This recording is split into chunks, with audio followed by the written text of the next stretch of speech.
faible. Notre Dieu a établi des ministères. Est-ce que c'est écrit? Nous le croyons. Et nous avançons. Les ministères doivent permettre à l'épouse de se préparer pour ne pas être ballotté à tout vent de doctrine. Vous devez écouter ceux-là que le Seigneur a établis dans cette assemblée locale. Que Dieu vous bénisse. C'est écrit comme ça dans Éphésiens. Est-ce que vous voulez le lire? Parce qu'aujourd'hui, nos frères, nous ne devons écouter que 3 fois par semaine. Bon, bien sûr, posez la question. Est-ce que vous n'écoutez pas? Il faut écouter. Nous aussi nous écoutons. Alléluia. Mais bien mes frères, un croyant véritable médite la parole de Dieu nuit et jour. Oh, que Dieu soit loué. C'est le psalmiste qui a dit ça. Il dit heureux l'homme qui médite ma parole. C'est le psaume 1er. Avant d'aller ailleurs, bien aimé, nous prêchons la Bible. Et la Bible est notre absolu. Frère Franck n'avait pas de déclaration anti-biblique. Il a prêché la parole de Dieu toute sa vie. Nous ne sommes pas contre les retransmissions. Ça fait beaucoup de bien aux vrais prédicateurs. Et nous avons cru à ce ministère. Un homme appelé et mandaté par Dieu lui-même.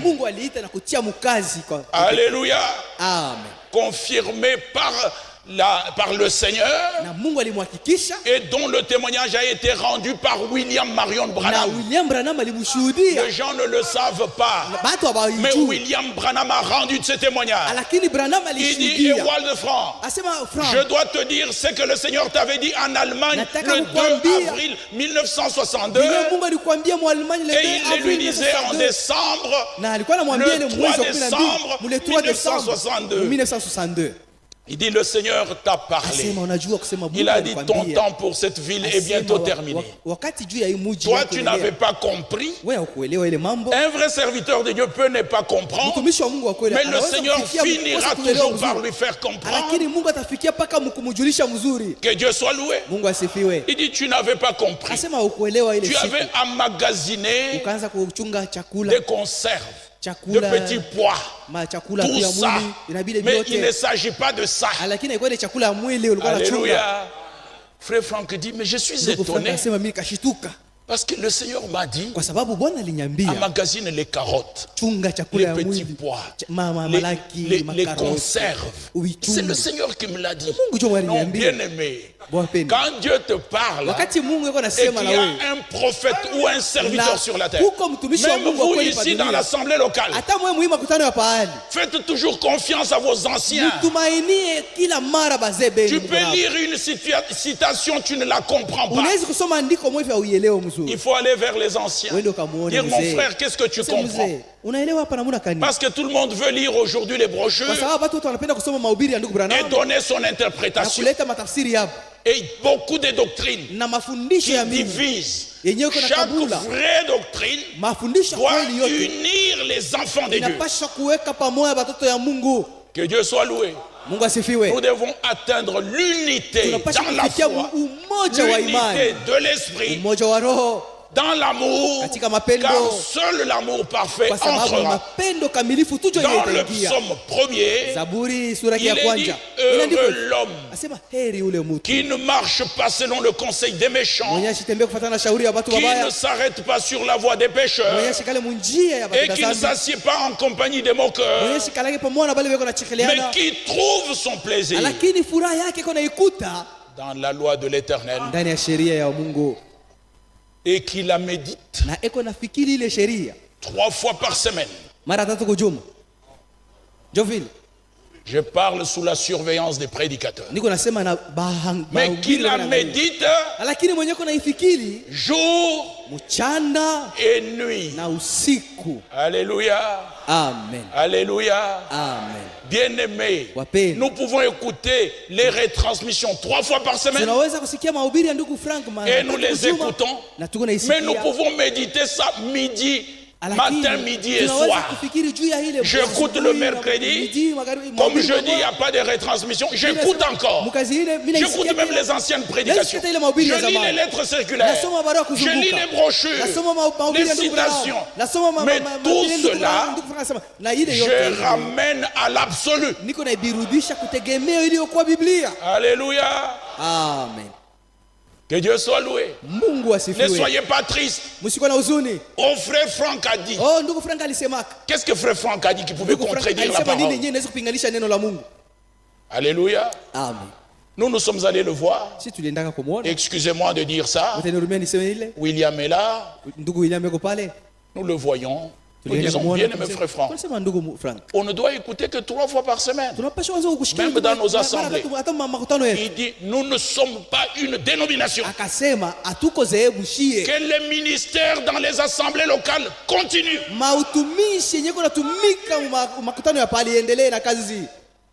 Il dit, frère, faites exactement ce que vous avez toujours fait. C'est-à-dire recevoir la parole, écouter la parole révélée et prêcher aux croyants selon le programme que vous avez dans l'assemblée locale. Chaque assemblée locale est souveraine. Que Dieu soit loué.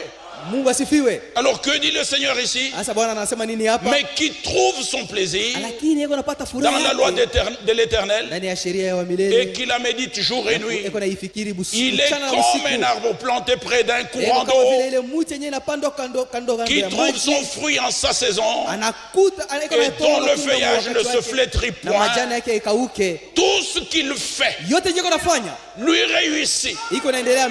Alléluia. Amen. Quand nous arrivons dans Jérémie chapitre 17, alléluia.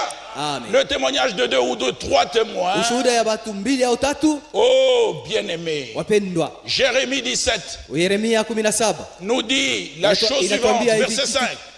Ainsi parle l'Éternel. Maudit soit l'homme qui se confie dans l'homme. Ce n'est pas le berger qui vous a sauvé, ni l'apôtre, ni l'évangéliste, ni le prédicateur, ni l'ancien. C'est lui qui nous a sauvés. C'est le Seigneur Jésus-Christ. C'est en lui que nous tous, y compris les prédicateurs, les bergers, les apôtres, nous avons confiance. Tout ce que nous faisons en acte ou en parole, nous le faisons au nom du Seigneur. Pas autrement, bien-aimé. Que Dieu soit loué. Que Dieu soit exalté. Tu es malade. Invoque le nom du Seigneur. Invoque-moi au temps de la détresse. Je t'exaucerai. Et tu me glorifieras. Il y a quelqu'un qui nous voit même dans notre chambre. Quand on est dans les ténèbres, parce que nous lui appartenons. Et Jérémie dit, ainsi parle l'Éternel, maudit soit l'homme qui se confie dans l'homme, qui prend la chair pour son appui et qui détourne son cœur de l'Éternel. Il est comme un misérable dans le désert et il ne voit point arriver le bonheur. Il habite les lieux arides du désert, une terre salée et sans habitants.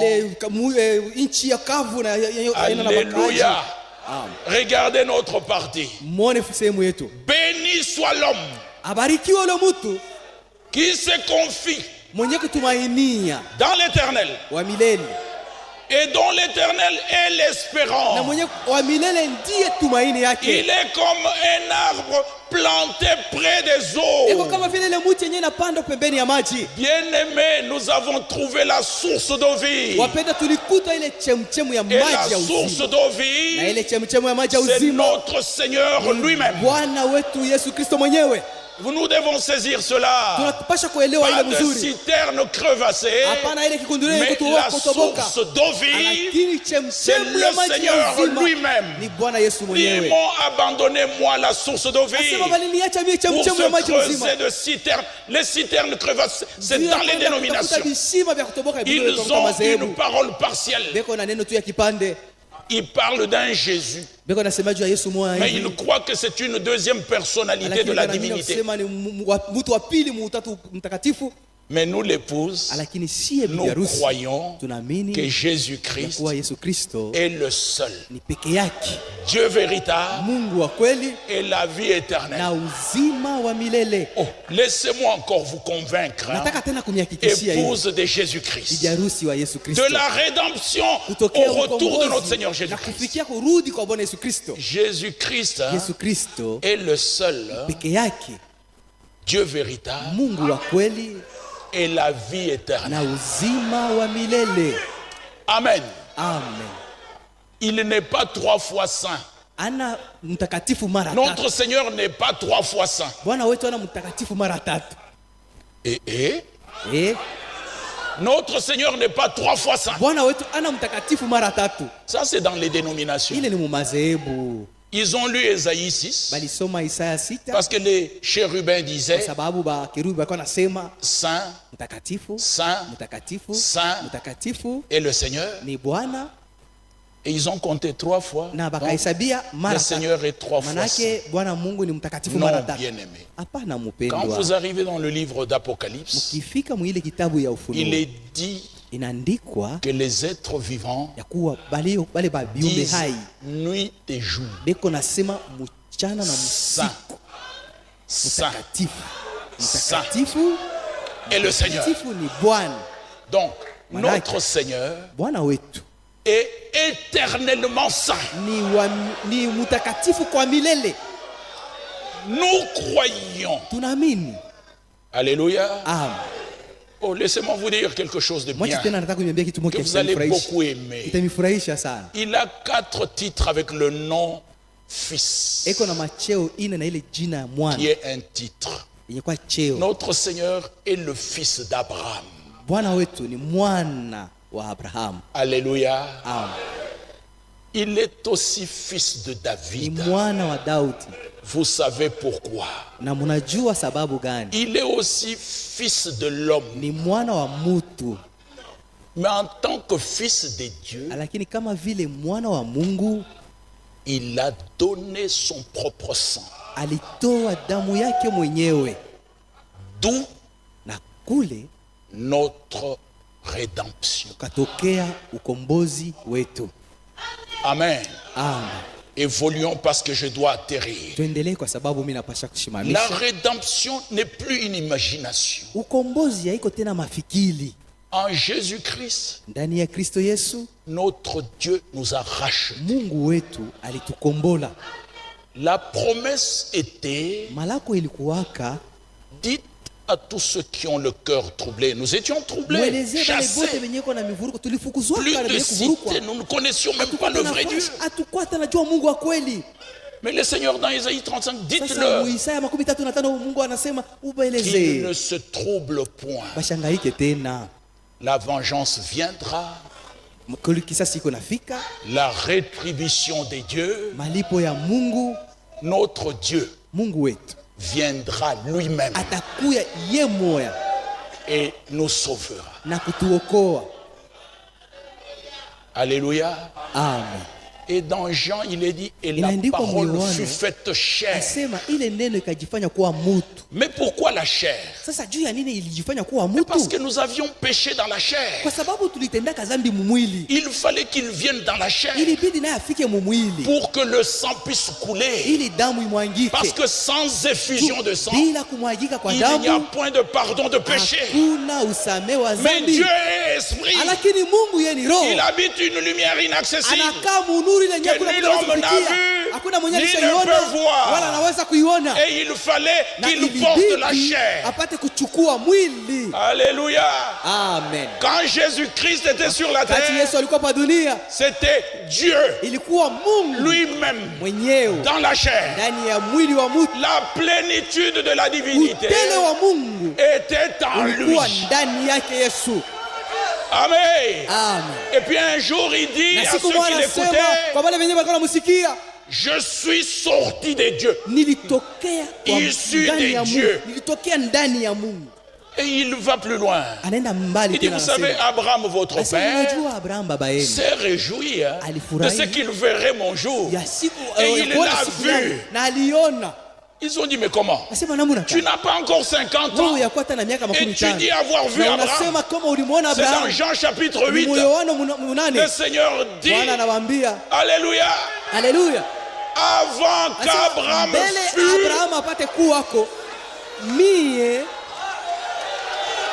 Amen. Amen. Quelle conjugaison! Quelle conjugaison! Ce n'est pas la langue française qui nous a sauvés. Ce n'est pas l'anglais qui nous a sauvés. Mais c'est la parole de Dieu. Avant qu'Abraham fût, je suis. Que Dieu soit loué. Moïse lui dit, je dois aller en Égypte. Les enfants d'Israël me poseront la question, qui t'envoie? Et le Seigneur lui dit, dis-le que celui qui s'appelle je suis m'envoie vers vous. Que le Seigneur soit exalté. Mais c'était le tétragramme de son nom. C'était YHWH. Qui se traduit Yahweh. Mais n'allez pas vous compliquer là-dedans. Parce que les gens ont voulu fabriquer des doctrines. Nous ne sommes pas dans les doctrines de noms hébraïques. De tout ça. Non. Notre Dieu, pour les nations, il a reconnu le nom Jésus. Jésus-Christ. Quand nous l'appelons comme ça, il nous répond. Je vous donne un exemple. William Branham était dans le jardin. Il était là en train de pleurer pour son père, en pyjama. Et il voit un homme avec un habit flamboyant qui avait le dos tourné. Et puis, il commence à remuer les buissons, à éclairer sa voix.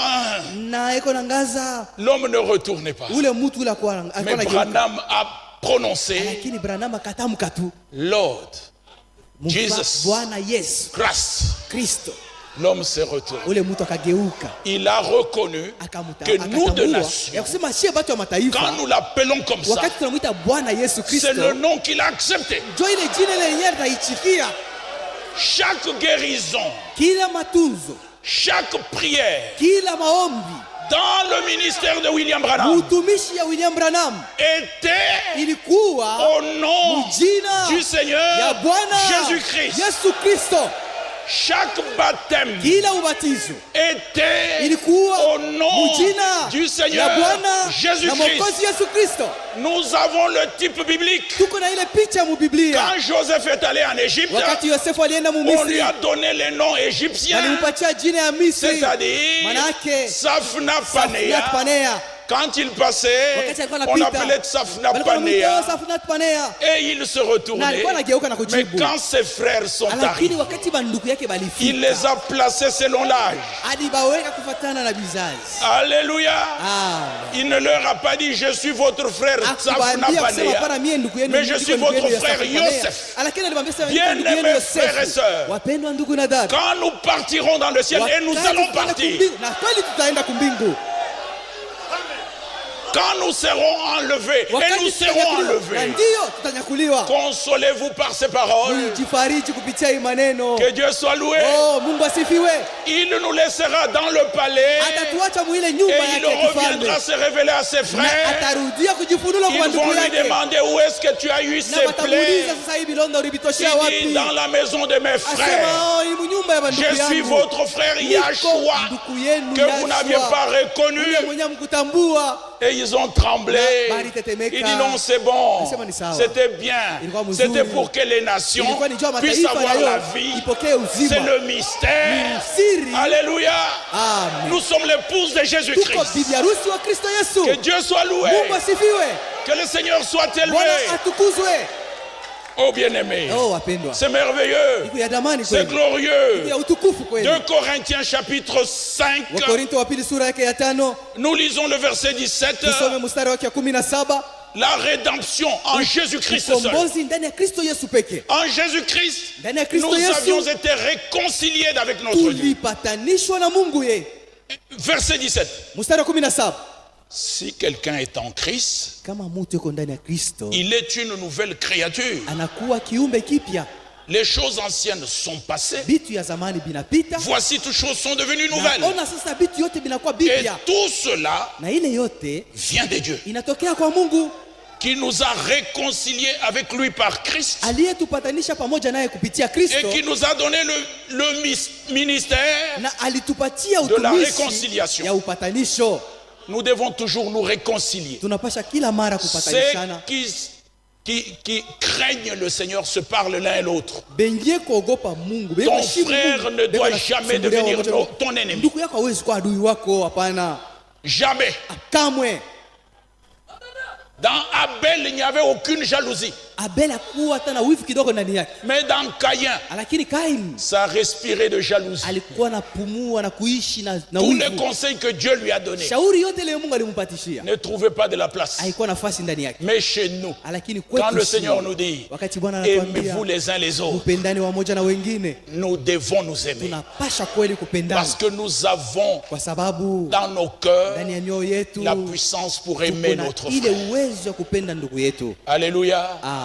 Et nous pouvons dire avec assurance, seul l'amour parfait entrera. Que Dieu soit loué. Amen. Amen. Nous devons nous aimer. Bien aimé, il n'y avait aucune probabilité que nous puissions nous connaître. Aucune probabilité que je connaisse Pierre Kazadi. Nous n'habitions pas les mêmes régions, pas les mêmes villes. Mais en Jésus-Christ. Alléluia. J'ai des frères katangais. J'ai des frères français. J'ai des frères roumains. J'ai des frères congolais. J'ai des frères ougandais. Le meilleur est pour la fin. J'ai aussi des frères rwandais. Oui, bien-aimé. J'ai des frères Congo, Bakongo. J'ai des frères Baluba. J'ai des frères Katangais. En Jésus-Christ, nous sommes un seul. Alléluia. Amen. Notre Père c'est Dieu. Et notre mère c'est la Nouvelle Jérusalem. Je veux me marier. Je me marie à ma soeur. Jeune frère, n'allez pas dans le monde pour chercher vos femmes. Vos femmes sont ici. Votre amen est faible. Que Dieu vous bénisse.